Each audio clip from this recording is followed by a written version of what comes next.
Zora Neale Hurston, novelist, folklorist, anthropologist, the genius of the South.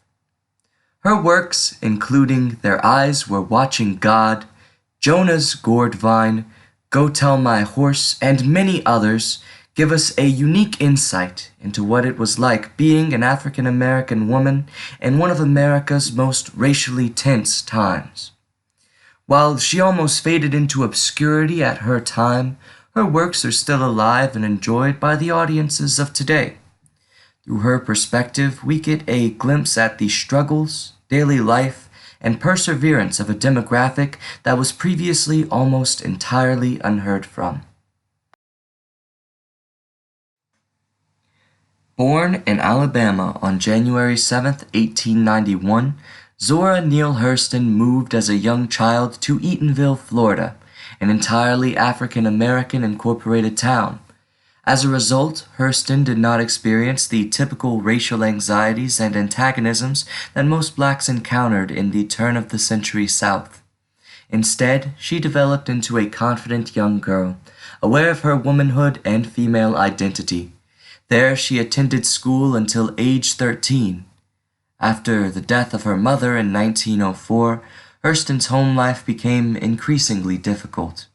After her mother died, young Hurston was sent to a boarding school, and there her safe, insular world disappeared.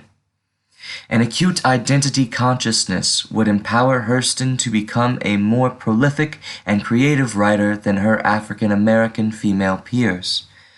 After her relationship with her stepmother rapidly declined, her father sent her to a school in Jacksonville, Florida. Hurston greatly missed her mother and the warm, loving family atmosphere that she had grown up in.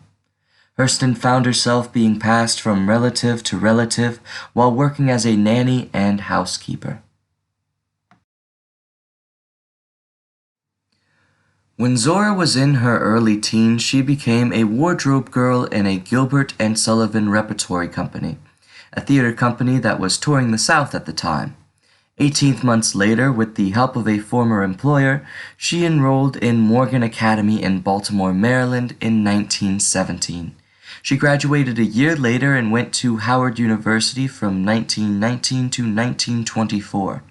She secured a scholarship which allowed her to transfer to Barnard College, the women-accredited institute of Columbia University, where she earned her degree in 1928.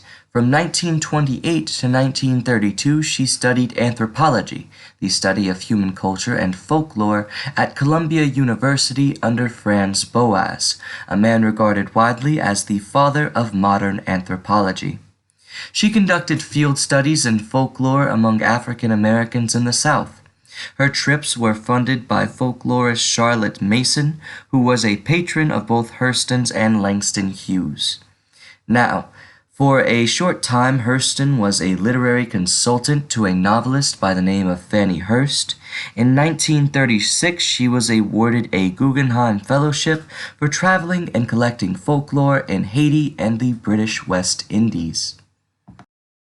Now, the reason I mention so much of Hurston's personal story is because I feel like the only way you can properly understand an artist is by firstly understanding their life.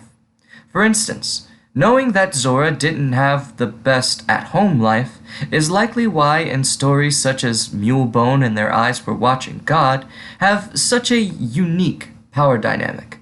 In Their Eyes Were Watching God, the symbolism of silence is rather reoccurring. Zora, being an early 19th century woman, likely felt the same struggles as Janie felt when being stifled by Jody.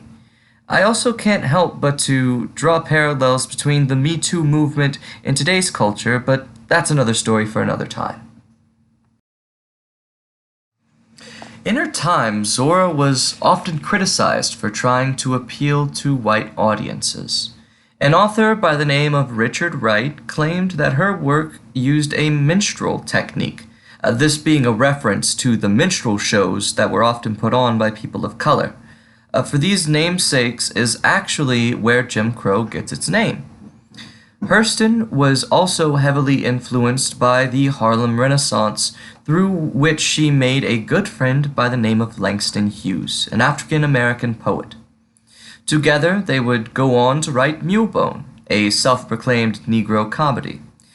This play, however, would somewhat flop in the box office, blemishing both their careers and forcing a wedge between their friendship. The friendship had previously mostly been maintained through a mutual benefactor.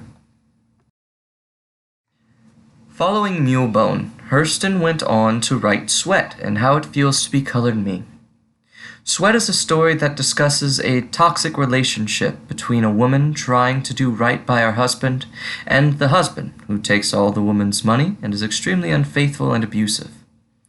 This could be reflecting on the trouble Zora and Hughes had, but that is unsupported. What is supported is the feminist influence that is exerted on this piece. The work was written during the feminist art movement. Delia, the main character, is representative of the strong and independent women of Hurston's time. Her husband, Sykes, is representative of the oppressive men of its time, stealing money and living off the hard work of the women. Hurston was charged with molesting a 10-year-old boy in 1948. Despite strong evidence that the accusation was false, her reputation suffered greatly in the aftermath.